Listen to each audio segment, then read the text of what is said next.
Hey everyone. I wanted to talk about some experiences that I had when I was 16, 17, 18 years old and how they deeply impacted my life. They were near-death experiences and they came out of nowhere, really. The first one, I was 17 years old. And I was with my two best friends and we were driving on the highway and we were going to another friend's house. It was the day after Christmas and it was raining very heavily. We were in the leftmost lane of the highway and we were listening to a song by the band A Perfect Circle. I was in the back seat, sitting there. I didn't have my seatbelt on. My friend Matt was driving. His brother Jason was in the passenger seat. And we were listening to this song. We went across the All-America Bridge. That's close to where we live. And as soon as we got to the other side of the bridge, it turned slightly to the left. And because it was raining so heavily, there was a little bit of water on the highway. And at that point, when Matt started to turn, his back wheels started hydroplaning, the car started hydroplaning and heading towards the median, the concrete barrier. And at that point, he changed directions because obviously didn't want to hit it. And when he did that, the car completely lost control and it was spinning across the highway at about 65 miles an hour, maybe 70. And it was like no other experience I'd ever had up until that point, really. I remember feeling like I needed to brace myself. So, I'm sitting in the back seat. I got my hands down like this. I try to grab the seat with my hands just like that. And obviously that didn't do anything. And the car's shifting across the highway like this. And everything starts to happen seemingly in slow motion, where it almost looks like it's a motion picture movie event that you would imagine what a car accident would look like in the movies. It was sort of like that. And my friend Jason in the front seat, out of nowhere, sort of spontaneously says, while we're spinning, that everything is going to be okay. And when he said that, something just sort of shifted in me, and I knew that everything was going to be okay. I believed that everything would be okay at the depths of my being. With everything that I was, I believed that I was going to be okay. But it wasn't I was going to be okay because I'm going to live. It's going to be okay whether or not I live or if I die. And I believed it in that moment.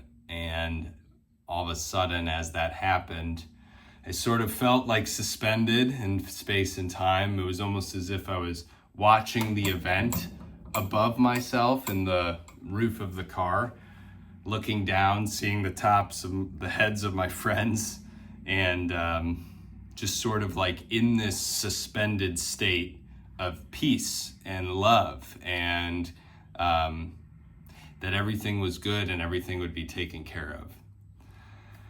Well, we spun across the highway.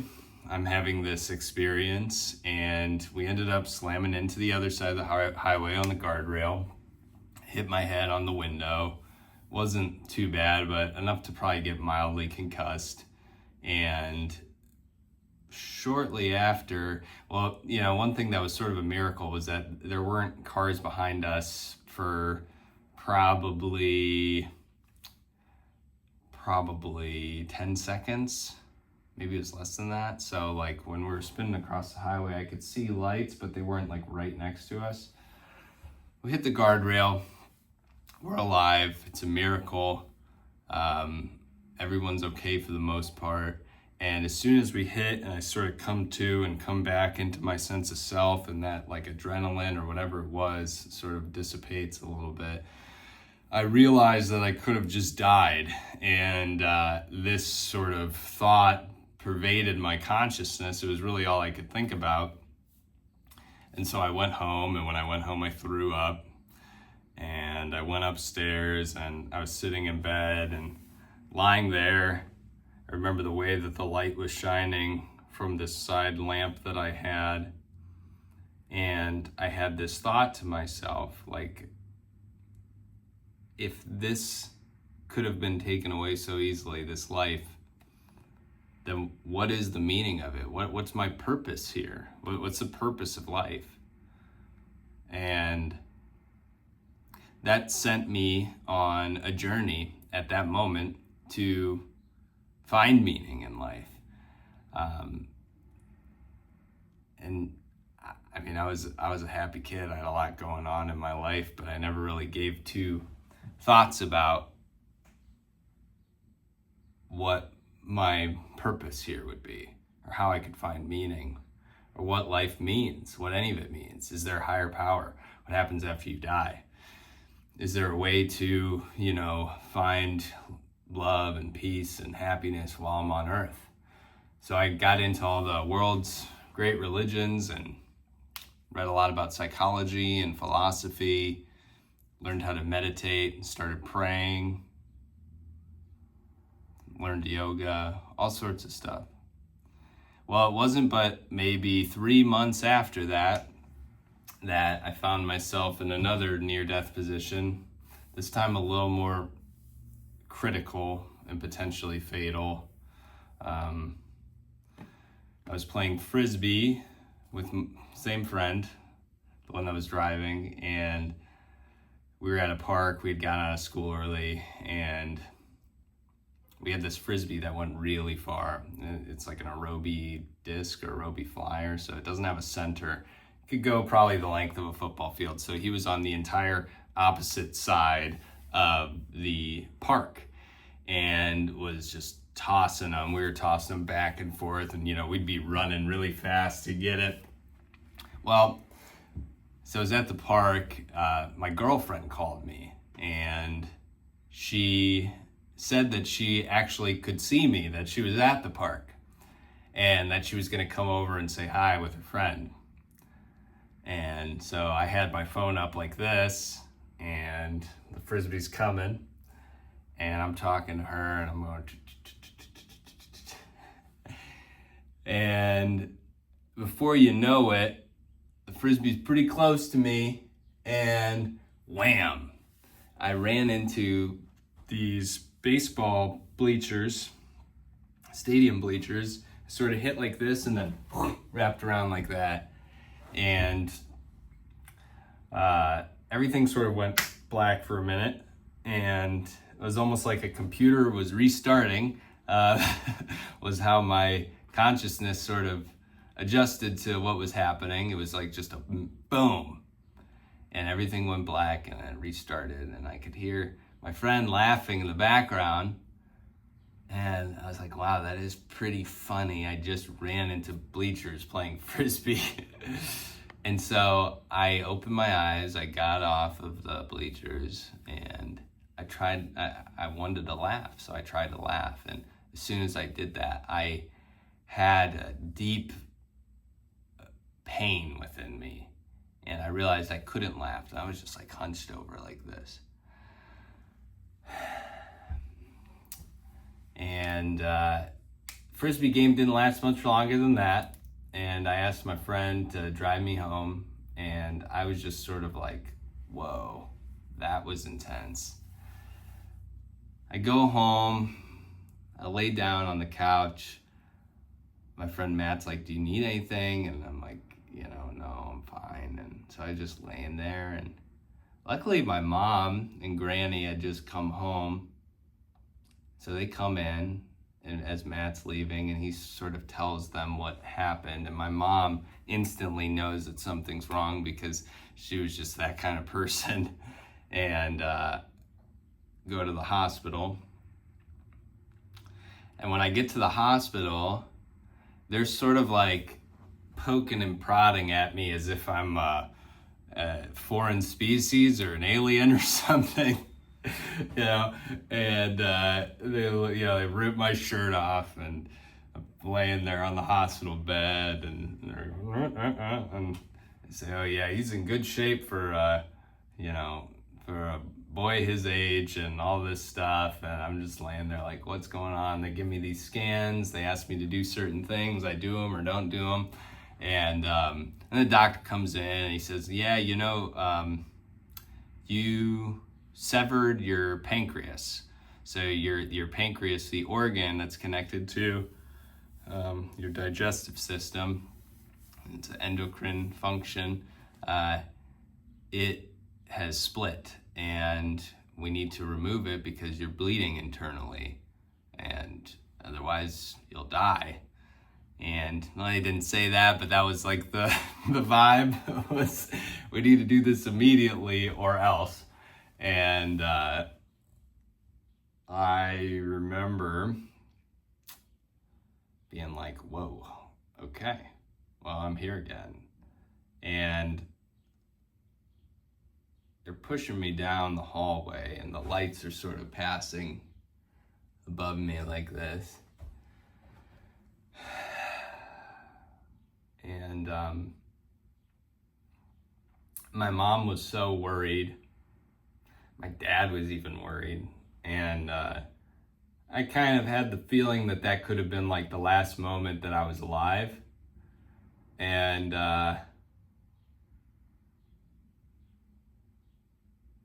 all of a sudden, I thought the same thought that my friend had said in the car, which was, everything's gonna be okay. And I believed it again. And what was different was that I was intensely suffering physically. I mean, there was pain, there was physical pain that was happening. And, and they'd given me some stuff for it, but it was still quite a hit.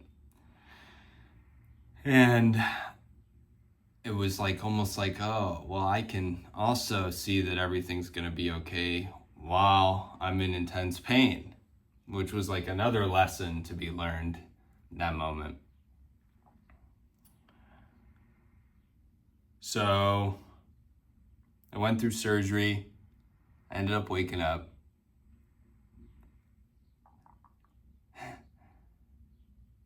And when I woke up, I had all of these tubes inside of me. I was intubated. Had this, something coming out of my stomach, had a catheter in. Really couldn't move much.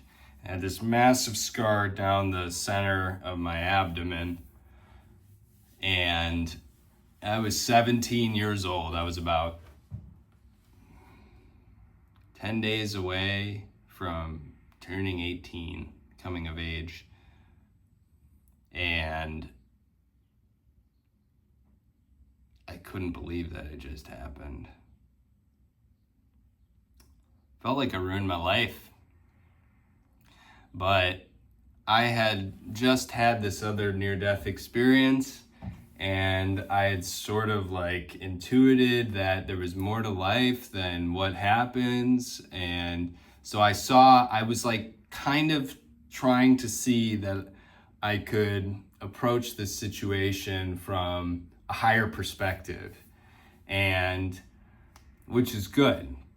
However, I don't think I allowed myself, I know I didn't allow myself to process the pain and the suffering and what it meant for me at that moment to go through that as a kid.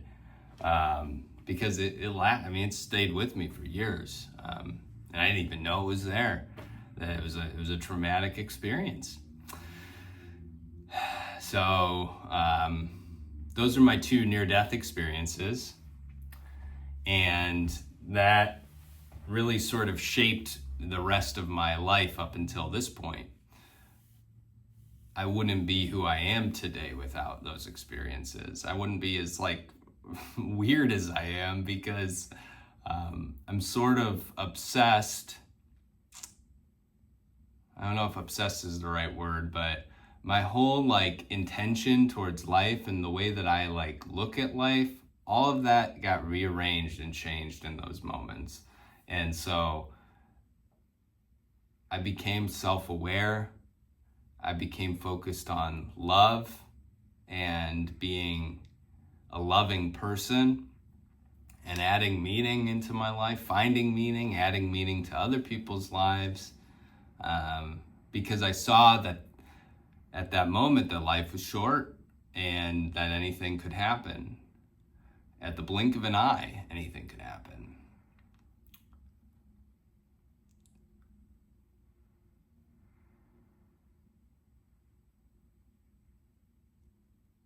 Changed me.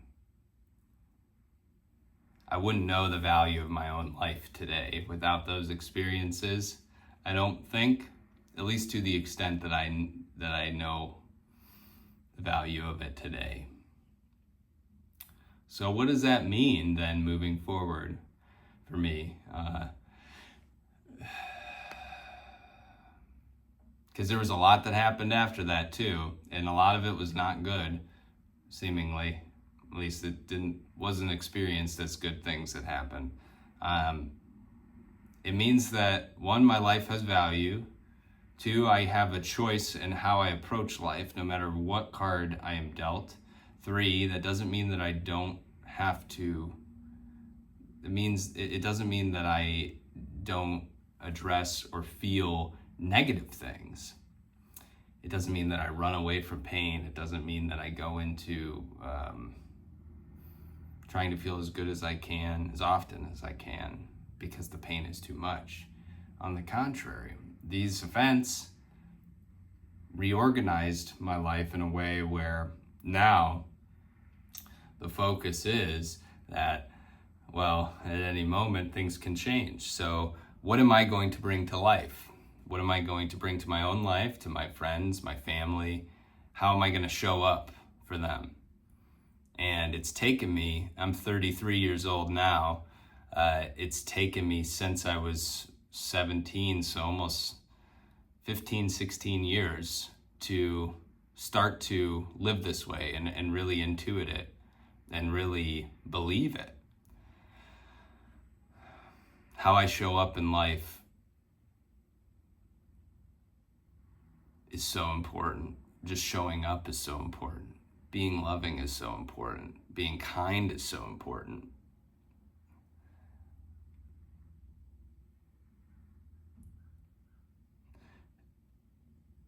And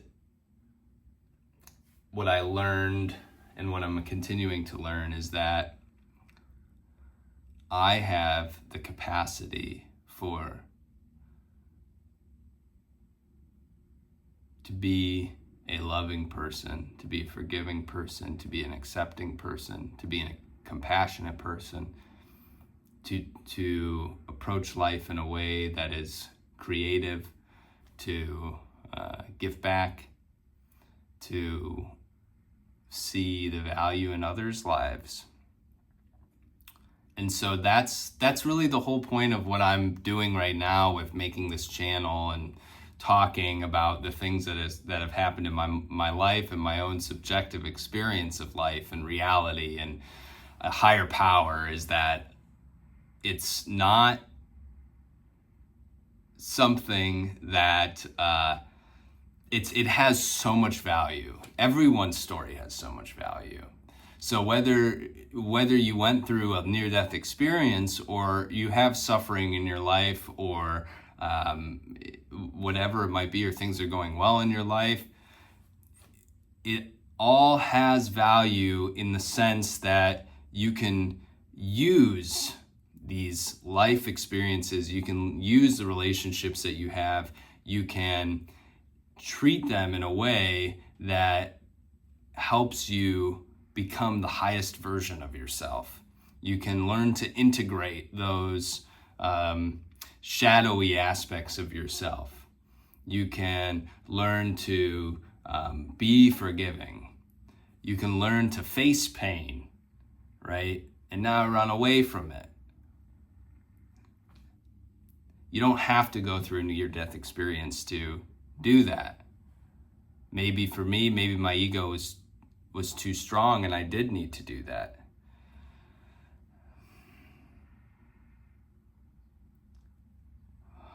However,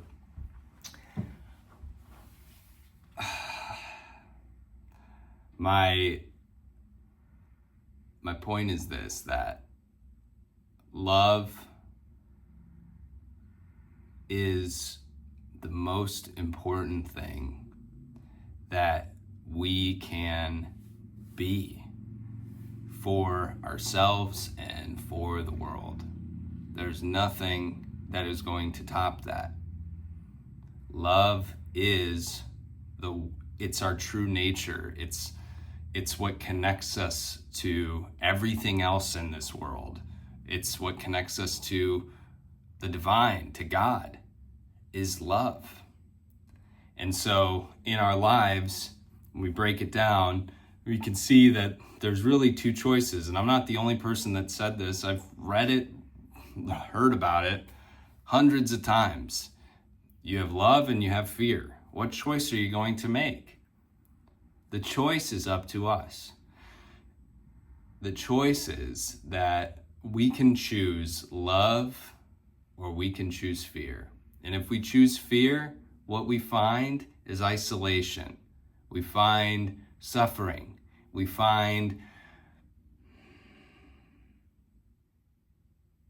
resentment. We find being against the world, not going with the flow of life. If we choose love, then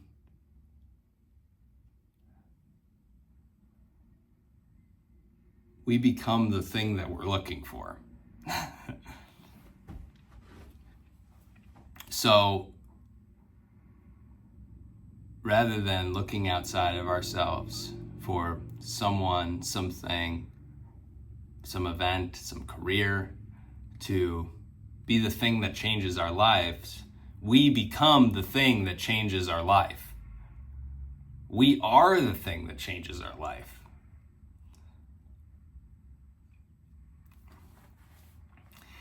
I haven't thought about any of these videos before I start talking, and you know what?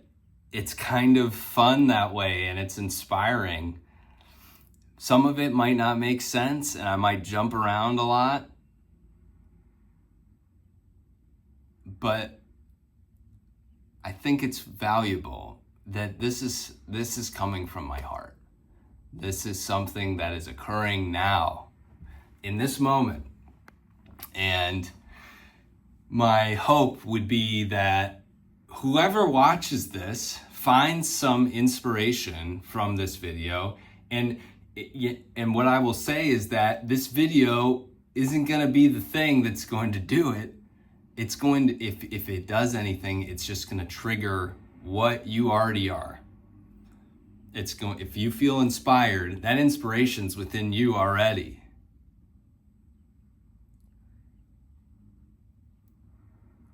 We all have that. And we see so much suffering in the world. And there's so much hate and violence and moral superiority and who's right and who's wrong. And people just going at each other and not seeing that we're on this journey together. We've never not been on the journey together. This is why we're here. We're here to learn how to love. And so I would challenge you all to ask yourself, how can I be more loving right now in my life? And that can be towards yourself, towards others, towards the world.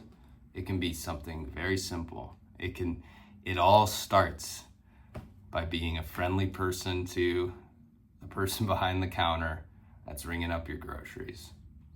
It can be as simple as that.